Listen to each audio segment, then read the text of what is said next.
Cricket calls itself the gentleman's game, but sometimes gentlemen get it horribly wrong. So there seems to have been a no-ball call from one umpire. Oxenford at square leg has suggested the ball was dipping under that waistline. And you will never see a captain storm out into the field to have a discussion with the umpires. Unbelievable. We're not talking about dropped catches or silly runouts. We're talking about the moments where the men in white coats changed the course of history. When the umpire's finger goes up, a player's fate is sealed. Careers, series, even World Cups have turned on a single wrong call. Today, we revisit the most jaw-dropping, rage-inducing umpiring decisions ever made, the ones fans still argue about years later. And trust me, the last one literally changed who held the World Cup trophy. Imagine this, the first test of a blockbuster series. The Gabba is buzzing.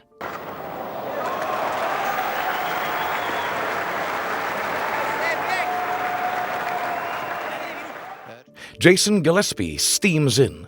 The ball climbs, smashes into Tendulkar's pads, high, way over the stumps. Every Indian fan waits for the not out.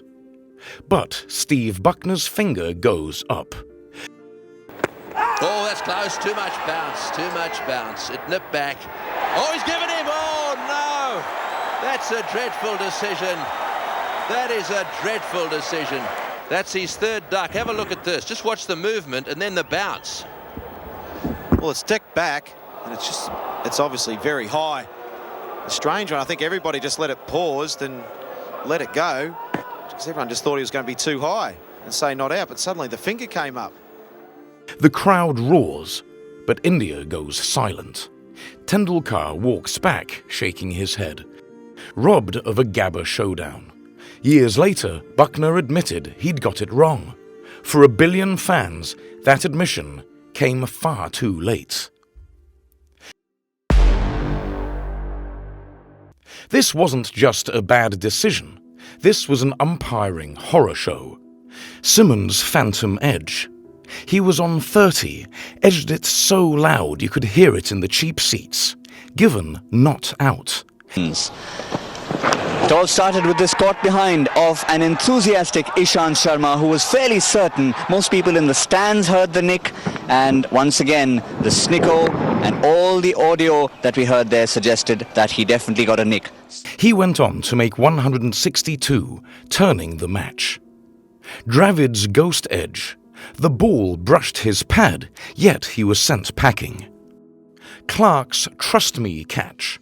A low grab that looked like it had bounced, but Benson took the fielder's word. India nearly pulled out of the tour. Fans called it daylight robbery. Even today, Sydney 2008 is remembered as the test that almost broke India-Australia cricket relations. Trent Bridge 2013. England clinging on. Ashton Agar bowls. Broad edges. Massive deflection via Haddon to Clark. The Aussies go up in unison. And Aleem Dar says not out.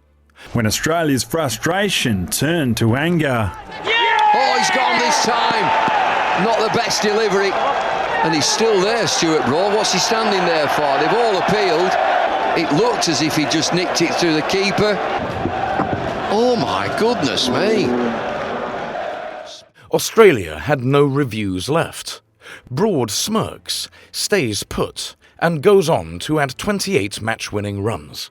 England won by just 14. Aussies call it the robbery of the series. And Broad? He became a pantomime villain for the entire nation. Second Ashes Test, Edgbaston, 2005. It's one of the greatest tests ever played. Australia are 9 wickets down, chasing 282. Brett Lee and Michael Kasprowicz are inching towards a miracle. Steve Harmison bowls short. Kasprowicz fends awkwardly. The ball kisses his glove and is caught by Gerhard Jones. Out.